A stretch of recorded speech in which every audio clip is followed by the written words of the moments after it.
Alhamdulillah. Alhamdulillahilladzi arsala rasulahu bil huda wa dinil haq liyudhhirahu 'ala dini kullih walau karihal musyrikun. Asyhadu an la ilaha illallah wahdahu la syarika lah wa asyhadu anna sayyidana wa nabiyyana wa maulana Muhammadan 'abduhu wa rasuluh. Allahumma salli wa sallim ala sayyidina Muhammadin khatamul anbiya wal mursalin wa ala alihi wa ashabihi ajma'in, amma ba'd. Faya ayyuhal muslimun usikum wa iyaya bitaqwallah. Fa idza taqwa madaru kulli sa'adah kama anna tiba'al hawa ra'su kulli syaqawa faqad fazal muttaqun. Qala Allahu fi kitabihil mubin wa huwa asdaqul qailin. A'udzu billahi minasy syaithanir rajim. Bismillahirrahmanirrahim. Ya ayyuhalladzina amanu innamal khamru wal maisiru wal ansabu wal azlamu rijsun min amali syaitan fajtanibuhu la'allakum tuflihun. Sadaqallahul azim wa ballagha rasuluhun nabiyul habibul karim wa nahnu ala dhalika minasyahidin wa syakirin walhamdulillahi rabbil alamin. Hadirin jamaah salat Jumat Masjid Nurul Ikhlas yang senantiasa kita sama-sama tercurahkan rahmat, taufik dan hidayah Allah Subhanahu wa ta'ala. Tersebabnya lah kita dapat melaksanakan perintahnya semata-mata hanya kepada Allah Subhanahu wa ta'ala. Bersyukur kita atas rahmat, taufik dan hidayahnya ini, dengan harapan semoga nikmat-nikmat yang sudah ada di dalam diri kita senantiasa Allah tambahkan sebagai bekal ibadah pengabdian semata-mata kepadanya.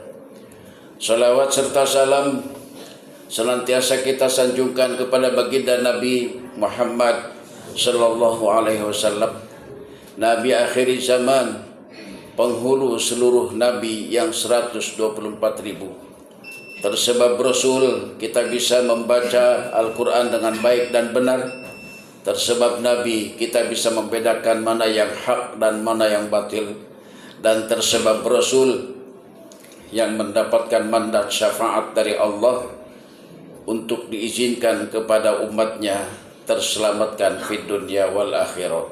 Semoga kita termasuk umat Rasulullah sallallahu alaihi wasallam, hamba Allah Subhanahu wa taala yang mendapatkan syafaat Rasul dengan ridha Allah Subhanahu wa taala. Amin ya rabbal alamin. Hadirin jamaah salat Jumat yang terhormat, Allah Subhanahu wa taala mengingatkan kita dalam surah Al-Maidah ayat 90. A'udzu billahi minasyaitonir rajim. Ya ayyuhalladzina amanu, wahai orang-orang yang telah percaya kepada Allah, Rasul dan hari akhir. Innamal khamru wal maisiru wal ansabu wal azlam rijsun min amali syaitan.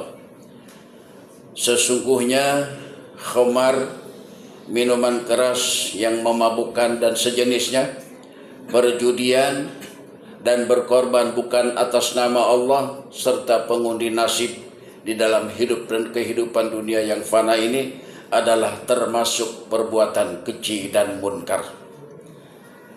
Bahayanya kepada otak manusia, kepada generasi muda kita, akal fikirannya bisa tertutup dengan nilai-nilai kebajikan. Kalau kalbunya sudah tertutup, Allah mengingatkan kepada kita, lahum qulubun la yafqahuna biha. Mereka punya hati, tapi hatinya sudah mati. Mati ainul basar, mata hatinya sudah mati, tidak bisa membedakan mana yang hak dan mana yang batil. Walahum a'yunun la yubsiruna biha. Mereka punya mata, matanya tidak berfungsi dengan baik dan benar karena mata hatinya sudah tertutup. Tertutup oleh apa? Tertutup oleh narkoba dan turunannya. Karena ini berbahaya buat kita, buat kelangsungan martabat derajat bangsa kita ini. Karena itu marilah kita perangi, kita hindari pernarkoba dan turunannya ini. Bagaimana caranya? Rasul Shallallahu Alaihi Wasallam memberikan sistematika cara mengatasinya. Man ra'a minkum munkaron falyughayyir biyadihi. Barang siapa yang melihat kekejian dan kemunkaran, merajalelanya perjudian, merajalelanya narkoba dan turunannya yang merusak mental spiritual anak-anak bangsa kita, maka yang pertama dan utama adalah yadih, di sini adalah orang tua. Ayah dan ibunya lah yang bertanggung jawab dengan cara memberikan nilai-nilai keimanan kepada mereka. Kenalkan kepada mereka tentang zat Allah Subhanahu wa Ta'ala. Yang memberikan hidup dan kehidupan kita adalah Allah, maka wajib kita syukuri. Kenalkan kepada mereka sejak dini oleh ayah dan bundanya di rumah bahwa tubuh kita ini adalah miniatur alam. Semua yang ada di alam ini ada di dalam tubuh kita.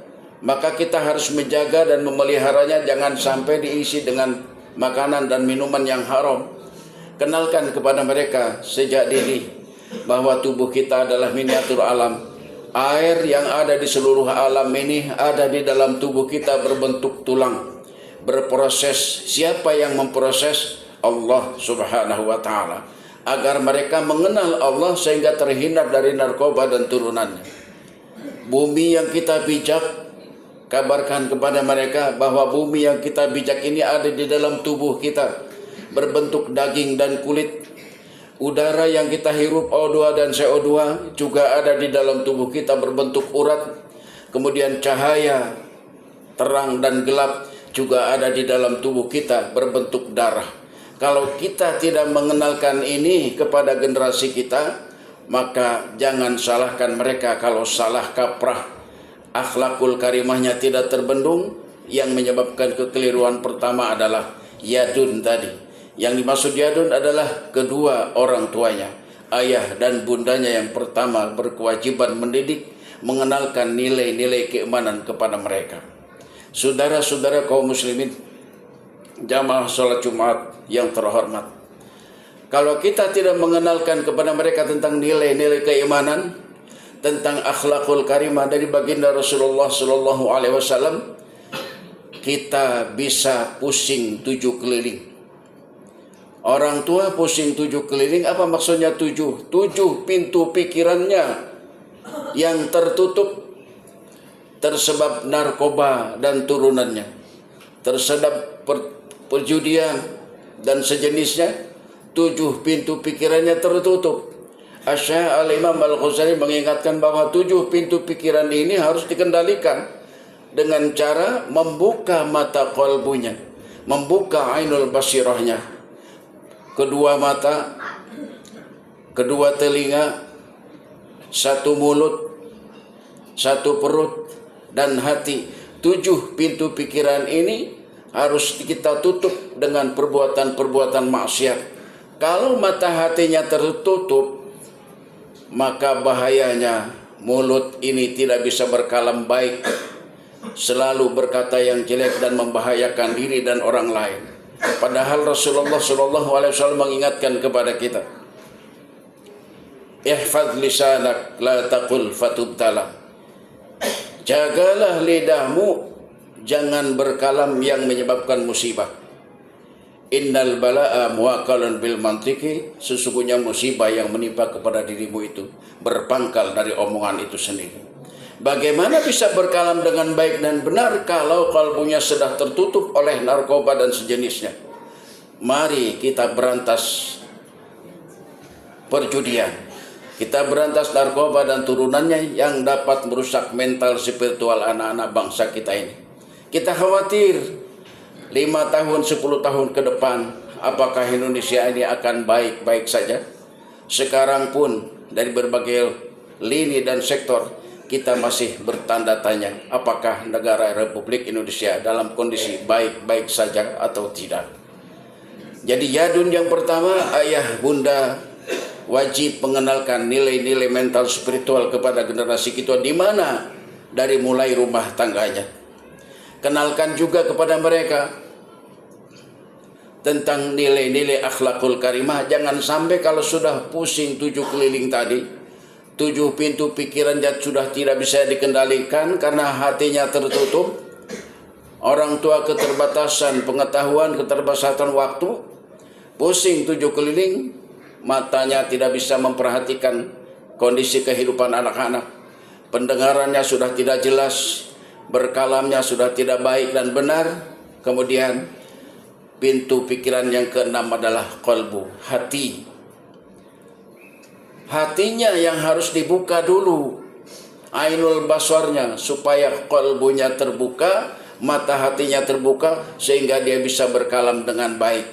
Lalu yang terakhir 7 adalah mata pintu perut. Perutnya juga harus dikendalikan. Ajarkan kepada mereka bahwa tubuh kita di dalam perut ini ada 3 bagian. Sepertiga untuk makanan, sepertiga untuk minuman, sepertiga untuk bernafas.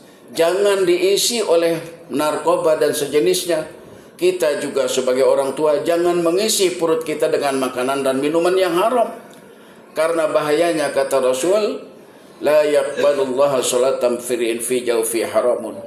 Tidak diterima salat seseorang kalau di dalam tubuhnya terdapat makanan dan minuman yang haram, apalagi narkoba dan sejenisnya. La yaqbalullahu salatan fi jawfi haramun, tidak diterima salat seseorang kalau dalam tubuh kita terdapat makanan dan minuman yang haram.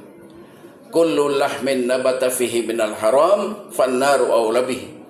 Setiap daging yang tumbuh di dalam diri kita bersumber dari makanan dan minuman yang haram, dari narkoba dan turunannya, fannaru aula bihi, maka api neraka lebih utama baginya. Maksudnya kata annar itu tidak ada kenyamanan, tidak ada kedamaian, tidak ada kenyamanan di dalam hidup dan kehidupannya. Itulah sebutan annar di dalam hadis Rasulullah Shallallahu Alaihi Wasallam. Kalau sudah pusing 7 keliling, jangan sampai cilaka 12. 12 itu angka 1 dan 2. Satunya cilaka kalau kita tidak mengenalkan anak-anak kita, keluarga kita kepada Allah Subhanahu wa taala. Cilaka mereka tidak beriman kepada Allah Subhanahu wa taala. Yang kedua, cilaka kalau kita tidak mengenalkan siapakah baginda Nabi Muhammad sallallahu alaihi wasallam. Kenalkan kepada mereka sejarahnya, akhlakul karimah dari baginda Nabi Muhammad sallallahu alaihi wasallam. Lalu yang satunya, kenalkan kepada mereka bahwa tubuh kita ini adalah miniatur alam yang wajib dirawat dan dijaga. Semuanya adalah rahmat anugerah Allah Subhanahu wa taala, supaya tidak cilaka 12 kalau orang tua sudah mengenalkan tentang nilai-nilai keimanan kepada keluarganya. Masalahnya orang tua terbatas waktu, terbatas ilmu pengetahuan. Maka kata Rasul yang kedua, fa illam yastati fa bilisanihi. Kalau kita tidak mampu, fa bilisan. Kata lisan ini adalah lingkungan pendidikan. Pendidikan formal, pendidikan non formal, di masjid-masjid, di musola-musola, di surau-surau. Serahkanlah anak-anak kita untuk dididik oleh guru yang mengarahkan rohaninya agar mengenal Allah Subhanahu wa taala. Mursyid rohani, yaitu guru yang bisa dilihat, yang bisa diajak bicara. Sedangkan mursyid rabbani adalah Allah Subhanahu wa taala yang menginstruksikan kepada qalbu kita setiap detik, itu adalah Allah Subhanahu wa taala. Fa illam yastati, kalau juga tidak mampu, keterbatasan ilmu pengetahuannya, terbatas pendidikannya, maka yang terakhir kata Rasul, fa biqalbihi, maka dengan qalbu. Maksudnya dengan berdoa. Berdoa bersama dalam waktu yang sama dengan jenis doa yang sama, memohon keridhaan Allah Subhanahu wa taala agar generasi bangsa kita ini ke depan lebih baik kehidupannya dari kita sekarang ini. Bukan berarti ad'aful iman sebenarnya. Yang dimaksud dengan oleh hadis ad'aful iman itu adalah bahwa kita harus bersatu memberantas kekejian dan kemunkaran. Yang terakhir, di dalam rangka memberantas kekejian dan kemunkaran, narkoba dan sejenisnya, maka Rasulullah Shallallahu Alaihi Wasallam mengingatkan kepada kita, bingkailah generasi bangsa kita dengan akhlakul karimah. Karena Rasul sendiri mengingatkan kepada kita, bu'ithtu liutammima makarimal akhlak. Aku diutus untuk menyempurnakan akhlak. Kenapa kita tidak perhatikan sabda Rasulullah Shallallahu Alaihi Wasallam ini? Ternyata sekarang ini akhlak moral bangsa generasi kita sudah mulai luntur tersebab tontonan yang tidak mendidik, tersebab perilaku-perilaku bangsa yang tidak bertanggung jawab. Maka kita jangan menyerah untuk menghalau kekejian dan kemunkaran. Semoga bermanfaat renungan khutbah kita pada siang hari ini, yang akhirnya kita semuanya berharap ridho Allah Subhanahu wa taala. Amin ya rabbal alamin. Barakallahu li wa lakum fil Qur'anil azim wa nafa'ani wa iyyakum bima fihi min ayati wa dzikril hakim. Fastaghfiruhu innahu huwal ghafurur rahim.